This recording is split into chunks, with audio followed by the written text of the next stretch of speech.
Judo on minulle paljon enemmän kuin pelkkä urheiluharrastus. Judossa on oma filosofiansa, se on myös matkani itseni kehittämisessä. Se kuvaa kykyäni löytää tasapainoa elämässä, itsessäni ja ympäröivässä maailmassa. Aloitettuani tämän matkan vahvistun vuosi vuodelta. Jokainen harjoitus, jokainen voitto ja jokainen tappio vahvistavat minua.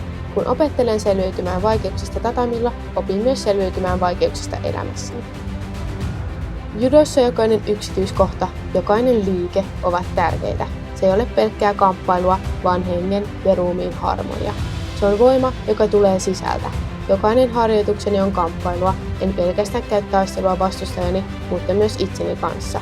Hion tekniikkaani, rakennan luonnettani.